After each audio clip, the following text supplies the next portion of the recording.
नमस्कार विद्यार्थी मित्रांनो, आजच्या लेक्चरमध्ये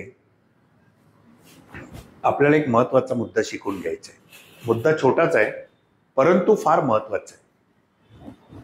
तुमच्यासारखे अनेक विद्यार्थी ज्यावेळेला ज्योतिष शिकायला येत असतात, अनेक जण ज्योतिष शिकतात ते एक आवड म्हणून शिकत असतात। काही जण शिकतात की ज्योतिष शिकून मी काहीतरी सामाजिक सेवा करेन, कोणाची तरी कोणाला तरी सल्ले, कोणाला तरी मार्गदर्शन करेन ज्योतिषाच्या माध्यमातून, किंवा आफ्टर रिटायरमेंट मी काय करणार, तर आफ्टर रिटायरमेंट मी काहीतरी बसून कुठेतरी मी कोणाला तरी मार्गदर्शन करेन। काही जणांचा आताच्या सध्याच्या युगात असं पण आहे की अनेक जण ज्योतिषशास्त्रात सुद्धा करिअर करत आहेत। जशा करिअरच्या अनेक संधी आहेत तसे अनेक जण म्हणतात की मला वास्तूमध्ये किंवा ज्योतिषशास्त्रामध्ये मला करिअर करायचं आहे। करिअर करायचं आहे, ठीक आहे, अनेक जण करिअर करायला जातात, परंतु सगळ्यांना त्याच्यात यश मिळत आहे का, तर नाही। आणि काही जणांना उच्चतम यश मिळतं, म्हणजे ज्योतिषशास्त्रात नेम, फेम अँड वेल्थ सर्व काही मिळतं। आणि आजच्या कालावधीमध्ये पैसा ही माणसाची मूलभूत गरज आहेच, पैशाशिवाय काहीच होणार नाही। आणि प्रत्येकाला प्रत्येकाचा वेळ पण तेवढाच महत्वाचा आहे। म्हणा तुम्ही कुठे कन्सल्ट करायला गेलात, तुम्ही कायदेशीर सल्ला घ्यायला गेलात तरी सुद्धा तुमच्याकडून काही ना काही चार्ज घेतले जातात। तुम्ही वैद्यकीय सल्ला घ्यायला गेले तरी सुद्धा तुमच्याकडून काही ना काही चार्ज घेतलाच जातो। तसंच आज महत्वाचं झालेलं आहे ते म्हणजे ज्योतिष विषयक सल्ला। आणि त्याच्यामुळे मी असं म्हणेन की जशा मुलं, आताची पिढी निरनिराळ्या क्षेत्रात करिअर करू इच्छित आहेत, तसंच हे पण लक्षात घ्या ज्योतिषशास्त्रामध्ये सुद्धा करिअरच्या उत्तम संधी आहेत। मग संधी आहेत, परंतु ती संधी माझ्या पत्रिकेत आहे का? माझ्या पत्रिकेनुसार मला ज्योतिषशास्त्रात करिअर करण्याची संधी आहे आणि ज्योतिषशास्त्रातून करिअर करून मी तिथून अर्थार्जन पण चांगल्या तऱ्हेने करू शकतो। असा प्रत्येकाचा प्रश्न पण असतो की माझ्या कुंडलीमध्ये ज्योतिषशास्त्रामधून ॲस्ट्रो कन्सल्टंट बनून मी त्यामार्फत माझं स्वतःची उपजीविका करू शकतो का? आज हीच गोष्ट आपल्याला क्लासमध्ये शिकायची। आणि विद्यार्थी मित्रांनो, हे लेक्चर झाल्याच्या नंतर तुम्ही सुद्धा पहा की तुमच्या कुंडलीमध्ये असा योग आहे का। लक्षात आलं? ठीक आहे, तर आता हे लक्षात घ्या, ज्यावेळेला आपण ज्योतिषशास्त्रात करिअर करू इच्छित आहोत असं ज्यावेळेला आपण म्हणतो, त्यावेळेला नक्कीच आपल्याला कुठे ना कुठेतरी आवड दिलेली असते। ज्या वेळेला आवड असते त्यावेळेला सवड निघते। आणि ॲस्ट्रॉलॉजीमध्ये करिअर करायचं म्हणजे ही पण एक साधना आहे, हा पण एक अभ्यास आहे, हा पण एक विषय आहे। हा विषय 1-2 दिवसाचा नाही, हा विषय 6 महिन्याचा पण नाही, हा विषय वर्षाचा पण नाही। या विषयांमध्ये आपण जेवढं सखोल ज्ञान घेत जाऊ ते आयुष्य पण आपल्याला कमी पडेल। लक्षात आलं की नाही? मग या ठिकाणी आपल्याला थोडेसे पेशन्स पण असणं गरजेचं आहे आणि ती आवड असणं पण गरजेचं आहे। मग ज्योतिषशास्त्र शिकायची आवड आहे का? आणि ज्योतिषशास्त्रासाठी लक्षात घ्या, आपण ज्यावेळेला ज्योतिषशास्त्राचा विचार करतो त्यावेळेला अशा काही गूढशास्त्राचा सुद्धा विचार करतो। त्यावेळेला पहिली गोष्ट म्हणजे एक तर लक्षात घ्या, आपल्याकडे इंट्युशन्स असणं अत्यंत चांगलं आहे, म्हणजे इंट्युशन असली पाहिजे। अंतस्फूर्ती ज्याला आपण म्हणतो ती असणं गरजेचं आहे। आणि अंतस्फूर्तीचं कारक ग्रह खरं म्हणजे नेपच्यून। ज्यावेळेला तुमच्या कुंडलीमध्ये नेपच्यून प्रकल्प असतो त्यावेळेला तुम्ही उत्स्फूर्तपणे एखाद्याला सांगितलेलं भविष्य सुद्धा खरं ठरू शकतं, ज्याला आपण वाचासिद्धी पण म्हणतो। नेपच्यून तुम्हाला ती वाचासिद्धी सुद्धा देतो, इंट्युशन्स पण चांगली देतो, आणि काही जणांचे तर्कवितर्क अत्यंत चांगले असतात। त्यामुळे नेपच्यून हा सुद्धा तेवढाच महत्वाचा ग्रह आहे। त्याच जोडीला पुन्हा नंतर सगळ्यात महत्वाचा ग्रह आहे तो म्हणजे केतू। हा केतू आपल्याला ॲस्ट्रॉलॉजीकडे खेचून घेऊन जातो, आपल्याला ॲस्ट्रॉलॉजीची आवड निर्माण करतो। आणि ज्यांचा केतू सुद्धा चांगला प्रबळ असेल तर अशा व्यक्ती सुद्धा ॲस्ट्रॉलॉजीमध्ये उत्तम करिअर करू शकतात। आता महत्वाचा मुद्दा लक्षात घ्या, आपल्याला एक छोटंसं उदाहरण पाहायचं आहे पत्रिकेनुसार आणि काही नियम बघायचे। त्या नियमा अनुषंगाने जर तुमच्या कुंडलीमध्ये असे योग बनत असतील तर नक्कीच तुम्ही ज्योतिषशास्त्रामध्ये चांगलं करिअर करू शकता आणि त्याच्यातून अर्थार्जन सुद्धा चांगलं करू शकता। आता लक्षात घ्या, तुमच्यासमोर मित्रांनो ही कुंडली आहे, बरोबर आहे? आता ज्या वेळेला मी करिअर करतोय, ज्यावेळेला मी कर्म करतोय, तर आपल्या कुंडलीमधलं कर्मस्थान कुठलं आहे? आपल्या कुंडलीमधलं कर्मस्थान आहे ते दशम स्थान, जिथे आपण 8 नंबर लिहिलेला आहे. हे आपलं काय कर्मस्थान आहे, बरोबर की नाही? आता ज्या वेळेला ह्या कर्मस्थानाचा संबंध लक्षात घ्या, ज्योतिषशास्त्र या कुंडलीमधल्या 2 भावांवरून जास्ती पाहिलं जातं. ते म्हणजे कुंडलीतला पंचम भाव, कुंडलीतला पंचम भाव आणि अष्टम भाव. इथे सर्व रहस्य आहे, कळलं की नाही? हा रहस्यमय भाव आहे.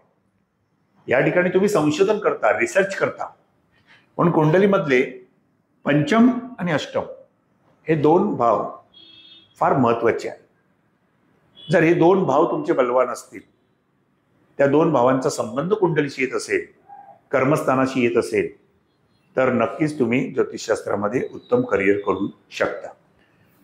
तर आपण सध्या आपले कृष्णमूर्ती पद्धतीचे क्लासेस सुरू आहेत, वर्ग सुरू आहेत. तर आपण कृष्णमूर्ती पद्धतीद्वारे आपण हे पाहू की ज्योतिषशास्त्रामध्ये तुम्ही करिअर करू शकता का, आणि करिअर करून त्याच्यातून अर्थार्जन कमवू शकता का. ओके. आता कृष्णमूर्तीनुसार ज्यावेळेला आपण विचार करतो, त्यावेळेला हे जे भाव आहेत, म्हणजे प्रथम भाव, द्वितीय, तृतीय, चतुर्थ, पंचम, षष्ठ, सप्तम, अष्टम, नवम, दशम, एकादश आणि द्वादश. तर कृष्णमूर्ती पद्धतीनुसार आपण त्याला उपनक्षत्र स्वामींना फार महत्व देतो. उपनक्षत्र स्वामी म्हणजे सबलॉर्ड त्या भावाचा, बरोबर आहे? तर प्रत्येक भावाचे सबलॉर्ड तुम्हाला दिलेले आहेत पत्रिकेमध्ये. तर आपण ह्याच्यासाठी करिअरसाठी आपण दशम स्थान बघणार. म्हणजेच ह्या ठिकाणी आपल्याला दशम भावाचा सबलॉर्ड आपल्याला पाहायचा आहे. लक्षात आलं? हा जो दशम भाव आहे, दशम भावाचा सबलॉर्ड आपल्याला पाहायचा आहे. आता सूत्र नीट लक्षात घ्या. ज्योतिषशास्त्रामध्ये सूत्र आहेत ना, तर ते सूत्र नीट विद्यार्थी मित्रांनो लक्षात आणा. पहिल्यांदा लिहून पण घ्या. लक्षात आलं? मी सूत्र सांगतो ते लिहून घ्या. आता लक्षात घ्या, सूत्र असं आहे, कृष्णमूर्ती पद्धतीनुसार जर का दशम भावाचा उपनक्षत्र स्वामी, दशम भावाचा उपनक्षत्र स्वामी हा जर का अष्टम भाव आणि पंचम भावाचा कार्येश होत असेल, तर तुम्ही ज्योतिषशास्त्रामध्ये करिअर करू शकता. आता त्याच्यातून अर्थार्जन मिळणार आहे का? तर लक्षात घ्या, दशम भावाचा उपनक्षत्र स्वामी हा पंचम आणि अष्टमाचा कार्येश होऊन कुंडलीमधले धन देणारे भाव म्हणजे द्वितीय स्थान आणि लाभस्थान, हे 2 भाव तुम्हाला धन देणारे असतात, बरोबर ना? मग दशम भावाचा उपनक्षत्र स्वामी हा जर का, म्हणजे तुम्ही तुमच्या कुंडलीमध्ये पण चेक करा प्रत्येकाने, तुमचा दशम भावाचा उपनक्षत्र स्वामी कुंडलीमध्ये पंचम आणि अष्टम भावाचा कार्येश होत असेल आणि त्याच अनुषंगाने तो धन आणि लाभ याचा सुद्धा कार्येश होत असेल, तर तुम्ही ज्योतिषशास्त्रामध्ये करिअर करून उत्तम अर्थार्जन सुद्धा करू शकता. लक्षात आला? नियम लक्षात आला? बरोबर आहे? ठीक आहे. हा नियम नोंद करून ठेवून द्या. आता याच नियमाच्या अनुषंगाने ही जी सदर व्यक्ती आहे, ही सदर व्यक्ती एका जातकाची कुंडली आहे. ही ज्योतिषशास्त्रामध्ये आता सध्या शिकत आहे,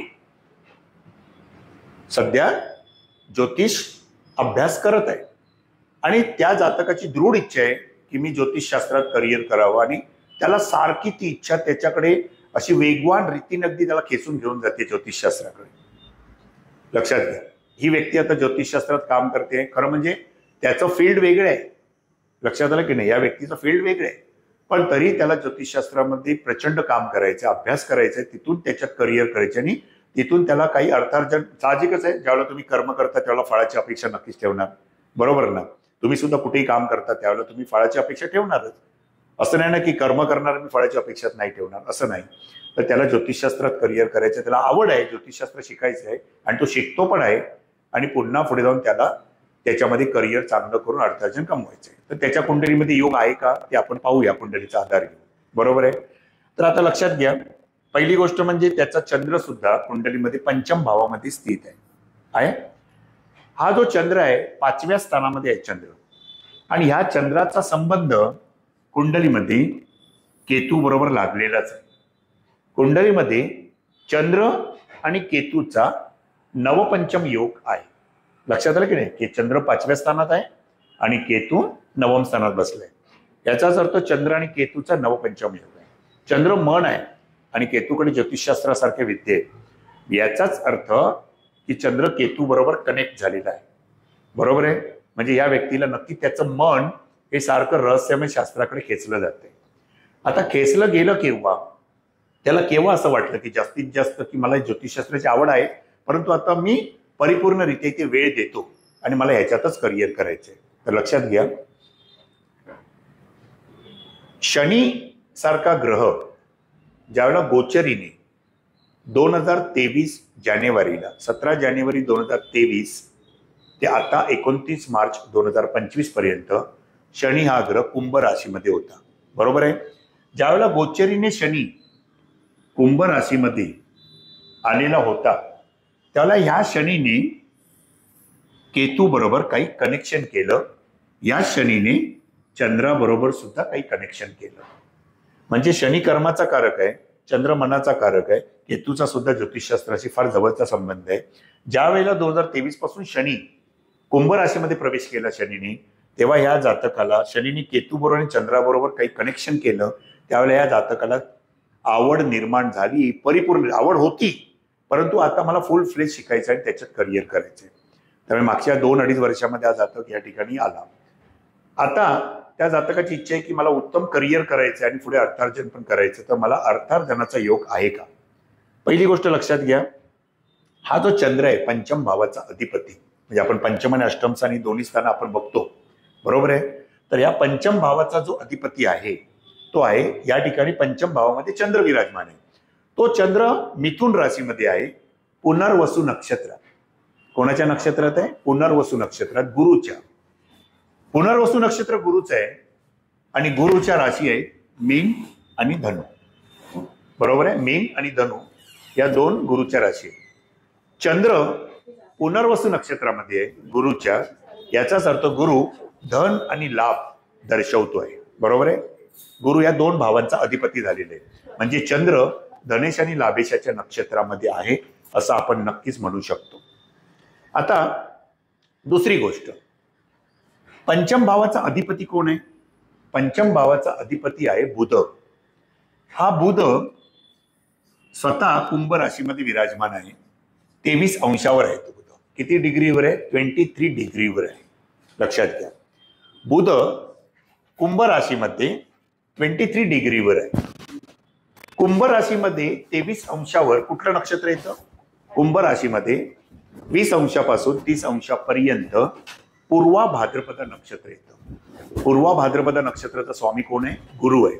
याचाच अर्थ बुध हा ग्रह या कुंडलीमध्ये अष्टम भावाचा अधिपती आहे आणि पंचम भावाचा अधिपती आहे. आणि हा बुध गुरुच्या नक्षत्रामध्ये आहे. पूर्वा भाद्रपद नक्षत्र गुरुचं आहे. गुरु धन आणि लाभ दर्शवतोय. लक्षात आलं? बरोबर आहे. म्हणजेच पंचम भावाचा अधिपती बुध, अष्टम भावाचा अधिपती बुध हा 23 डिग्रीवर कुंभेत गुरुच्या नक्षत्रात गुरुने धन आणि लाभ दिले. मी मगाशी सांगितलं की दोन्ही स्थानं ऍस्ट्रॉलॉजीला म्हणजे ज्योतिषशास्त्राला प्रवृत्त करत असतात आणि मग त्याच्यातून मला धन मिळेल का मी त्याच्यात काम केलं तर यस, नक्कीच या ठिकाणी धन दर्शवत आहे. बरोबर आहे.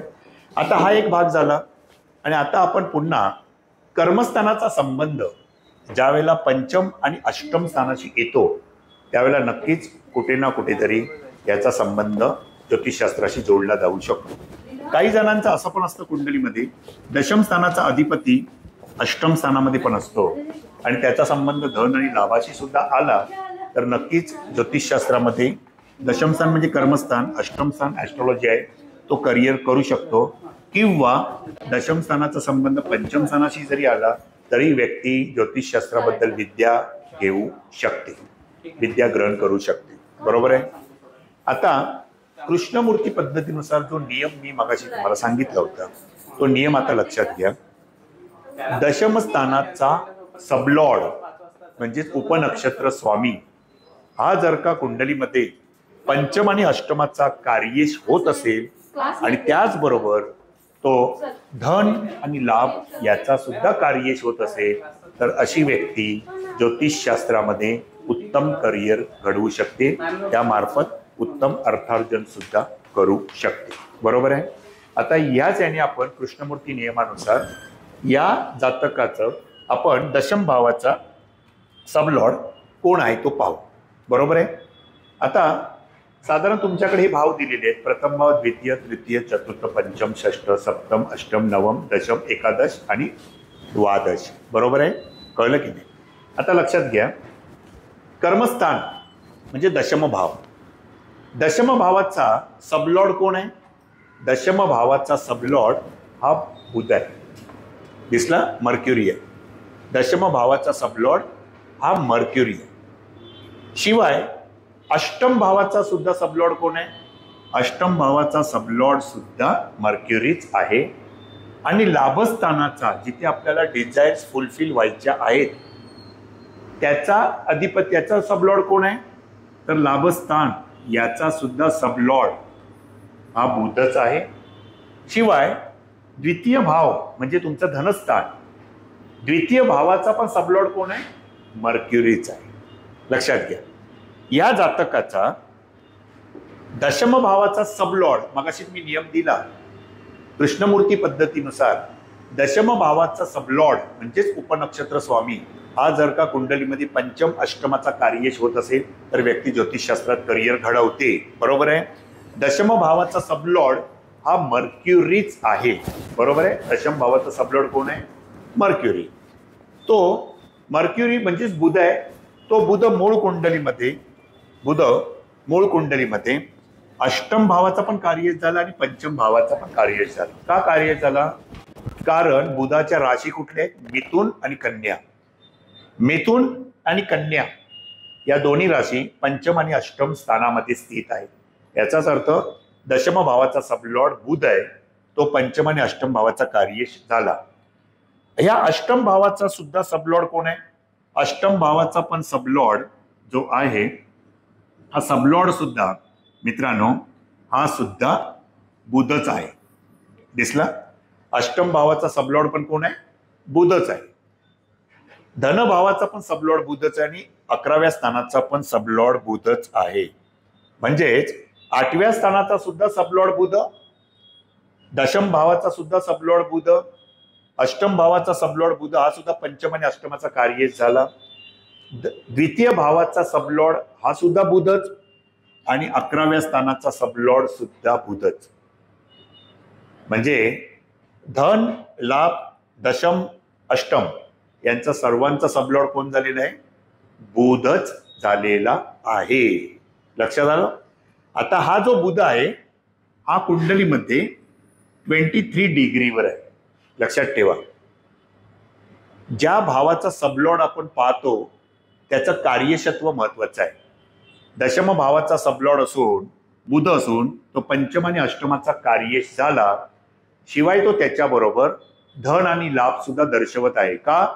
कारण बुध कुंभ राशीमध्ये 23 डिग्रीवर आहे. 23 डिग्रीवर कुंभ राशीमध्ये पूर्वा भाद्रपदा नक्षत्र येतं. त्या नक्षत्राचा स्वामी आहे गुरु. आणि आपण नेहमी म्हटलंय की ज्या भावाचा सबलॉर्ड तुम्ही पाहतात त्याच्या कार्यक्षत्व पहा. त्या कार्यक्षत्वामध्ये त्या ग्रहाचा नक्षत्र स्वामी हा फार महत्वाचा असतो. कारण मी नेहमी म्हणतो की ग्रह हा जो आहे तो वृक्ष आहे आणि नक्षत्र स्वामी म्हणजे त्या वृक्षाला लागलेली फळं आणि उपनक्षत्र स्वामी म्हणजे टेस्ट ऑफ रिझल्ट. त्या फळाची चव कशी? तर या फळाची चव नक्कीच चांगली मिळणार आहे. हा जो सदर जातक विचार करतोय की मला ज्योतिषशास्त्रामध्ये शिकायचं आहे आणि ज्योतिषशास्त्र शिक्षण घेऊन त्याच्यात उत्तम करिअर करायचे आणि त्याच्यातून मला फिनान्शियल रित्या सुद्धा काही साऊंड व्हायचंय. कळलं की नाही? तर नक्की धन मिळणार का? करिअर केलं तर धन मिळेल का? बरेच जण काय म्हणतात, मी करिअर करायला जातो पण मला धन काही तेवढं येत नाही, किंवा मला करिअर, मी शिकण्याची आवड होती, मी शिकायला गेलो परंतु मी करिअर नाही करू शकलो. तुमच्या सुद्धा पत्रिकेमध्ये तो योग असलाच पाहिजे. ज्यावेळेला तो योग असतो त्यावेळेला तुम्ही नक्कीच त्या दशेतून चांगलं अर्थार्जन करू शकता. लक्षात घ्या, दशम स्थानाचा सबलॉर्ड, अष्टम स्थानाचा सबलॉर्ड, पंचम भावाचा सुद्धा सबलॉर्ड जो आहे म्हणजे धन आणि लाभ याचा सबलॉर्ड सुद्धा बुधच आहे. दशमाचा सबलॉर्ड बुध, अष्टमाचा सबलॉर्ड बुध, द्वितीयाचा सबलॉर्ड बुध आणि लाभस्थानाचा सबलॉर्ड बुध. हा बुध स्वतः कुंभ राशीमध्ये गुरुच्या नक्षत्रात आहे आणि गुरु धन आणि लाभ दोन्ही दर्शवत आहे. बरोबर आहे. बघा या ठिकाणी धनस्थानाचा सबलॉर्ड बुध, अष्टम स्थानाचा सबलॉर्ड बुध जे ज्योतिषशास्त्रासाठी आवश्यक होतं. पुन्हा नंतर दशम स्थानाचा सबलॉर्ड सुद्धा बुध. बुध लाभस्थानाचा सुद्धा सबलॉर्ड झाला, दशम स्थानाचा पण सबलॉर्ड झाला, अष्टमाचा पण सबलॉर्ड झाला आणि धनस्थानाचा पण सबलॉर्ड झाला. धनस्थानाचा सबलॉर्ड बुध असून तो गुरुच्या नक्षत्रात आणि गुरु धन आणि लाभ हे दोन्ही दर्शवतो आहे. याचाच अर्थ सदर जातक ज्योतिषशास्त्रामध्ये उत्तम शिक्षण घेऊ शकतो आणि ह्या जातकाला विद्या ग्रहण करण्याची नेहमी आवड आहे. त्याला नवीन नवीन विद्या शिकण्याची इच्छाशक्ती नेहमी होणार. हा भरपूर शिक्षण घेऊ शकतो का? त्याचं कारण नीट लक्षात घ्या. कुंभ लग्न वायुतत्वाच्या राशी आहेत, बुद्धिमत्तेच्या राशी आहेत ज्योतिषशास्त्रामध्ये. मिथुन, तूळ, कुंभ. बरोबर आहे. आणि कुंभ ही 12 राशींमध्ये अतिशय बुद्धिमान राशी मानलेली आहे शनीची. कळलं की नाही? आणि ज्या वेळेला तुमचे वायुतत्वाच्या राशीमध्ये जास्तीत जास्त ग्रह बसलेले असतील तर अशा व्यक्ती नेहमी बुद्धिमान असतात. त्यांना बौद्धिक कार्य करण्याची क्षमता अत्यंत चांगली असते आणि त्या जातकाला बौद्धिक विषय हे नेहमी आवडत असतात. सदर जातकाच्या कुंडलीमध्ये कुंभ राशीमध्येच शुक्र पण आहे, बुध पण आहे, गुरु पण आहे आणि रवी पण आहे. म्हणजे एवढे ग्रह बौद्धिक राशीमध्ये आहेत. शिवाय चंद्रासारखा ग्रह सुद्धा मिथुन राशीमध्ये बसल्या बौद्धिक राशीमध्ये पंचम भावामध्ये हे विद्यास्थान आहे आणि तो चंद्र गुरुच्या नक्षत्रामध्ये आणि गुरु धन आणि लाभ दाखवतोय. म्हणजेच बौद्धिक तत्वाच्या राशीमधून जर एवढ्या ग्रहांचं जर या ठिकाणी ग्रह स्थित असतील तर अशा व्यक्तीला नेहमी बौद्धिक विषय नेहमी आवडीचे असतात आणि ही व्यक्ती बौद्धिक क्षेत्रात अलौकिक कार्य करू शकते. कळलं की नाही? मग लक्षात घ्या. सूत्र एकदम सिंपल आहे. पुन्हा मी येतो त्या सूत्राकडे. ज्योतिषशास्त्रामध्ये करिअर करण्यासाठी कर्मस्थान हे तुमचं करिअरचं स्थान आहे आणि या कर्मस्थानाचा संबंध ज्यावेळेला अष्टम स्थानाशी येतो किंवा अष्टम स्थानाचा संबंध सुद्धा कर्मस्थानाशी येतो त्याला तुम्ही ज्योतिषशास्त्रामध्ये करिअर करत असता. परंतु कृष्णमूर्ती पद्धतीनुसार कर्मस्थानाचा सबलॉर्ड हा जर का कुंडलीमध्ये 5 आणि 8 या स्थानाशी संबंध करत असेल किंवा अष्टम स्थानाचा सबलॉर्ड हा जर का कुंडलीमध्ये पंचम आणि दशम स्थानाशी काही संबंध करत असेल म्हणजे तो त्या पंचम आणि दशम स्थानाचा कार्येश असेल तर तुम्ही ज्योतिषशास्त्रामध्ये करिअर करू शकता. आणि तो सबलॉर्ड जर का कुंडलीमध्ये पुन्हा याच जातकाच्या कुंडलीप्रमाणे धन आणि लाभ सुद्धा दर्शवत असेल तर ज्योतिषशास्त्रामध्ये करिअर करून तुम्ही स्वतःचं अर्थार्जन पण चांगल्या तऱ्हेने करू शकता. तुम्ही कन्सल्टंट म्हणून उत्तमरित्या काम करू शकता आणि तुम्ही लोकांना केलेलं मार्गदर्शन हे नेहमी फलदायी सुद्धा होणारच आहे. म्हणजे त्या तुमच्याकडे आलेल्या जातकाला तुमच्याकडून मार्गदर्शन घेतल्यावर नक्कीच काहीतरी फायदा होणं गरजेचं असतं. आणि ज्या वेळेला आपल्याला सुद्धा तर एखाद्या व्यक्तीकडून चांगला फायदा होतो त्याला आपण त्या व्यक्तीकडे पुन्हा जातो किंवा त्याचा रेफरन्स अनेकांना देतो. त्याचं कारणच असं आहे की कुंडलीमध्ये तुमच्या तसा योग असणं अत्यंत गरजेचं आहे. लक्षात आलं?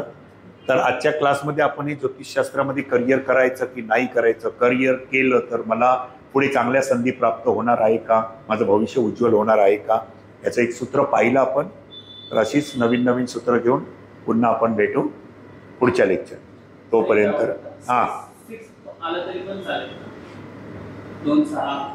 षष्ट आलं 2 6 10 2 6 10 हा आपला अर्थ त्रिकोण आहे. बरोबर आहे. पण षष्टाचा आता ह्या ठिकाणी कुंडलीमध्ये षष्टाचा संबंध सत्कोण आलेला आहे. षष्ठ स्थानाचा अधिपती चंद्र आहे आणि तो चंद्र पंचम भावामध्ये बसलेला आहे, 5व्या स्थानात बसलेला आहे. म्हणजे त्याला अर्थार्जनाचं स्थान पंचम भावाकडून पण येते. आणि विशेष म्हणजे चंद्र गुरुच्या नक्षत्रामध्ये पुनर्वसू नक्षत्रात गुरु पुन्हा धन आणि लाभ देतोय. याचाच अर्थ या जातकाला अर्थार्जनाचा योग अत्यंत चांगला आहे आणि ही व्यक्ती नक्कीच या ठिकाणी चांगलं कर्म करू शकते. आता लक्षात घ्या, हा जो मंगळ आहे, दशमस्थानाचा अधिपती कोण आहे? मंगळ. आता असं पण पहा, दशमस्थानाचा अधिपती मंगळाचा अष्टम आणि पंचम भावाशी संबंध लागलेला आहे. लागलाय की नाही बघा. दशम भावाचा अधिपती मंगळ, तो मंगळ आहे 17 डिग्रीवर. वृश्चिक राशीमध्ये 17 डिग्रीवर कुठलं नक्षत्र येतं? ज्येष्ठा. वृश्चिक राशीमध्ये 17 डिग्रीवर ज्येष्ठा नक्षत्र येते. तर वृश्चिक राशीमध्ये 16°40 ते 30° ज्येष्ठा नक्षत्राची व्याप्ती आहे. ज्येष्ठा नक्षत्राचा स्वामी कोण आहे? बुध. बरोबर आहे. याचाच अर्थ या जातकाचा दशमस्थानाचा अधिपती मंगळ, तो कर्मस्थानाचा अधिपती मंगळ, त्याचा संबंध बुधाशी आलेला आहे. ज्येष्ठा नक्षत्र बुधाचं आहे आणि बुधाच्या राशी आहे मिथुन आणि कन्या. म्हणजेच कर्मस्थानाचा अधिपती लॉर्ड जो आहे मंगळ, त्याचा संबंध पंचम आणि अष्टम स्थानाशी आलेला आहे. पण कुंडलीमध्ये सुद्धा ज्यावेळी कर्मस्थानाच्या अधिपतीचा संबंध पंचम आणि अष्टम स्थानाशी येतो, त्यावेळी सुद्धा तुम्ही ज्योतिषशास्त्रात करिअर घडवू शकता. म्हणजे आपण ह्या पण बाजूने पाहिलं या सदर जातकाचं. दशमेश दशमातच आहे मंगळ, वृश्चिक रास दशमात आली, ते दशम स्थानी तुमचं कर्मस्थान आहे. त्याचा अधिपती मंगळ हा स्वतः 17 डिग्रीवर आहे वृश्चिकेत. वृश्चिकेत 17 डिग्रीवर ज्येष्ठा नक्षत्राची व्याप्ती आहे. म्हणजे मंगळ कोणाच्या नक्षत्रात आहे? ज्येष्ठा नक्षत्रात, बुधाच्या. ज्येष्ठा नक्षत्र बुधाचं आहे ना, त्याचा स्वामी बुध. तो बुध स्वतः पंचम आणि अष्टम स्थानाचा अधिपती आहे. शिवाय त्याचा नक्षत्र स्वामी, जर आपण कृष्णमूर्तीनुसार सुद्धा विचार केला की मंगळाचा जो नक्षत्र स्वामी आहे बुध, त्या बुधाचं कार्यक्षेत्र काय आहे? तर बुध पंचम आणि अष्टम स्थानाचा कार्यश होऊन धन आणि लाभ सुद्धा दर्शवतो. बघा, सगळ्या बाजूने नीट विचार केला या कुंडलीचा, तरी कुंडली पुढे भविष्यात ज्योतिषशास्त्रात उत्तम करिअर करून चांगल्या तऱ्हेने पुढे जाऊन लोकांना कन्सल्ट करून स्वतःचं फिनान्शियल कंडिशन सुद्धा फार चांगली करू शकतो. नाही, प्रत्येक जण विचारतो ना, मी ज्योतिष शिकायला जातोय करिअरच्या दृष्टिकोनातून, पण सगळ्यांना त्या संधी उपलब्ध होत नाहीत. तर त्या संधी ज्योतिषशास्त्रात करिअर करून अर्थार्जन करण्यासाठी, त्याच्यावर उपजीविका करण्यासाठी, एक उत्तम कन्सल्टंट होण्यासाठी तुमच्या कुंडलीत योग आहे का ते पहिल्यांदा पहा. मी तुम्हाला ज्योतिष सूत्र दिलंय. प्रत्येकाने आपापली कुंडली चेक करा आणि नंतर विचार करा की मी खरंच करिअर करू शकतो. आणि त्या अनुषंगाने पुन्हा नंतर पुढे दशा सुद्धा तेवढीच महत्वाची असते. कळलं की नाही? आता सदर जातकाला जी दशा सुरू आहे ती बुधाची दशा सुरू आहे. दशा पण इम्पॉर्टंट आहे ना मित्रांनो. आज दशास्वामी कोण आहे, तो तुम्हाला काय रोल करतोय, तो काय देणार आहे, तो काय देऊ इच्छित आहे. आता सदर जातकाला सध्या जातक बुधाच्या दशेमधून जातोय. मग बुध कोण आहे? पंचम आणि अष्टम स्थानाचाच अधिपती आहे. शिवाय तो गुरुच्या नक्षत्रात धन आणि लाभ देतोच आहे. म्हणजे हा सदर जातक विद्या, शिक्षण, एज्युकेशन, कन्सल्टंट, कळलं की नाही, सॉल्युशन्स. पंचम स्थान म्हणजे सॉल्युशन, सप्तम स्थान म्हणजे जातक स्वतः प्रतिस्पर्धी, तुमच्याकडे समोर बसणारा जातक, सप्तम स्थान. आणि त्याचं लाभस्थान, तुमच्या जातकाला लाभ होणार त्यावेळी तो तुमच्याकडे येणार. जातक तुमचं लाभस्थान म्हणजे हे आहे 11वं स्थान. तर समोरचा प्रतिस्पर्धी म्हणजे जो जातक आहे त्याचं लाभस्थान आहे पंचम. म्हणजेच कुंडलीमध्ये ज्यावेळेला पंचम स्थान ऍक्टिव्हेट आहे, पंचम स्थान म्हणजे तुम्ही इतरांना दिलेला सल्ला आहे, तो सोल्युशन आहे. कळलं की नाही? तुमच्याकडे ऍस्ट्रॉलॉजीमध्ये काही समस्याच घेऊन येणार आहे, त्या समस्येवर सोल्युशन मागणार आहे. आणि तुम्ही दिलेलं सोल्युशन त्याला लाभदायी होणार आहे का? तर नक्कीच होणार आहे. का? तर सदर जातकाला बुधाचीच महादशा आहे. बुध स्वतः पंचम आणि अष्टम स्थानाचा अधिपती होऊन कुंभ राशीमध्ये विराजमान आहे आणि तो धन आणि लाभ दर्शवतोय. शिवाय बुधाचा संबंध पूर्ण केतू बरोबर आहे आणि चंद्र, केतू, बुध हे सर्व त्रिकोण योग करत आहेत. लक्षात आलं? आणि म्हणून धनस्थान आणि लाभस्थानाचा अधिपती सुद्धा गुरु हा सुद्धा केतूवर दृष्टी ठेवतोय आणि चंद्रावर पंचम भावावर सुद्धा ठेवत आहे. कळलं? म्हणजे सदर ही जातकाची कुंडली ज्योतिषशास्त्रामध्ये उत्तम प्रगती करू शकते आणि उत्तम करिअर घडू शकते. आणि या जातकाने इतरांना दिलेला सल्ला हा नेहमी फायदेशीर जाणार आणि जातकाला त्याचा फायदा झाल्यामुळे तो जातक त्याचा रेफरन्स इतरांना समाजामध्ये नक्कीच देणार. म्हणून काम नीट करा, अभ्यास नीट करा. हे शास्त्र 2 दिवसात शिकण्यासारखं नाही आहे मित्रांनो. तुम्हाला यूट्यूबवर सगळीकडे सांगतात आम्ही 3 दिवसात ज्योतिष शिकवणार, महिन्याभरात ज्योतिष शिकवणार, 6 महिन्यात ज्योतिष शिकवणार. या सगळ्या भूल थापा आहेत. ही निव्वळ फसवेगिरी आहे. तर अशा भूलतापांना बळी पडू नका. नीट शिक्षण घ्या, अभ्यास करा, रिसर्च करा आणि मग पुढे जाऊन त्याच्यात चांगलं करिअर करा. पण 2020 मॅच इथे नाही. इथे फक्त आहे ती टेस्ट मॅच. लक्षात आलं? ठीक आहे. तर मित्रांनो, आजच्या लेक्चरमध्ये तुर्तास आपण इथेच थांबू. पुन्हा भेटू पुढच्या लेक्चरमध्ये नवीन ज्योतिषीय सूत्रांसोबत. तोपर्यंत नमस्कार.